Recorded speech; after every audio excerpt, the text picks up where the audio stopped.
नमस्कार। राजा दियोदास की कथा का आगे का अध्याय। इतनी कथा सुनकर नारद जी ने कहा, हे पिता, आप मुझे यह संपूर्ण वृत्तांत विस्तार पूर्वक सुनाइए। ब्रह्मा जी बोले, हे नारद, सुनो। ब्राह्मण रूपी विष्णु जी से उपदेश पाकर राजा दियोदास ने अपने सेवकों द्वारा सभी राजा, मंत्री, प्रजा, मंडलेश्वर, पारिवारिक जन, पुरोहित, सेनापति, वेद पाठी, यज्ञ कराने वाले तथा राजकुमारों को बुलाया। उसके बाद उसने बड़े पुत्र रिपुंजय यो सब स्त्रियों को भी बुलाया। जब सब लोग आ गए तब राजा ने ब्राह्मण वेशधारी विष्णु जी की कही हुई सब बातों को सुनाकर उनसे इस प्रकार कहा, हे स्वजनों, अब हम इस पृथ्वी पर 7 दिन तक और हैं, इसके बाद शिवलोक में चले जाएंगे। इसलिए आप मेरे बड़े पुत्र रिपुंजय को राज्य पद पर आसीन कर दीजिए और मुझे अपनी सेवा से निवृत्त करिए।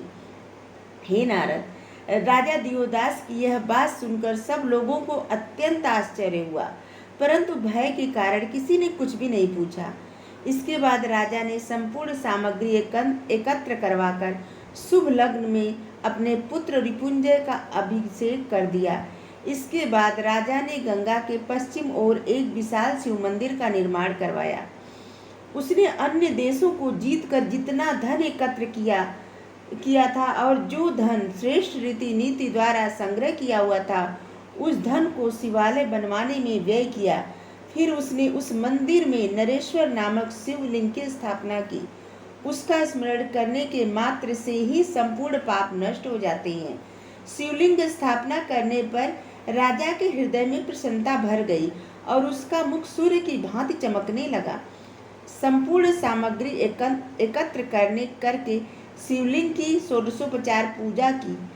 उस पूजन के बाद राजा के हृदय में जो थोड़ा बहुत दुख तथा विरक्ति का भाव बच गया था, वह भी नष्ट हो गया। उसने काशी में स्थापित अन्य शिवलिंगों की भी पूजा की। पूजन और प्रणाम करने के उपरांत वह एक स्थान पर ध्यान मग्न होकर बैठ गया।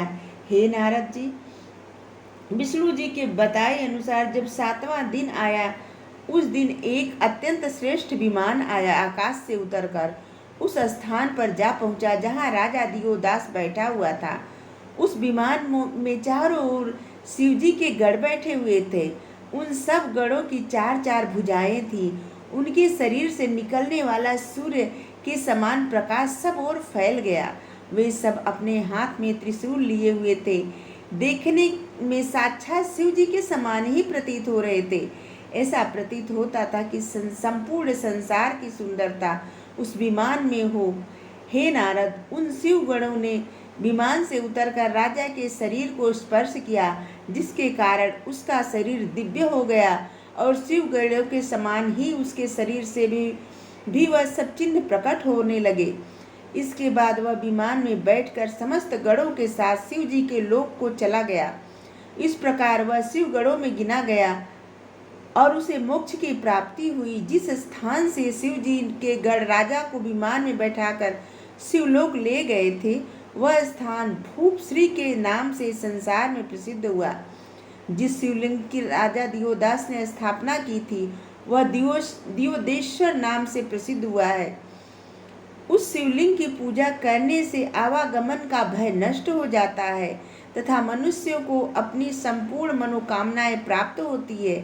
हे नारद, जो कोई इस कथा को सुनता अथवा दूसरे को सुनाता है, उसे भी इस लोक में सब प्रकार के आनंद प्राप्त होते हैं तथा परलोक में शुभ गति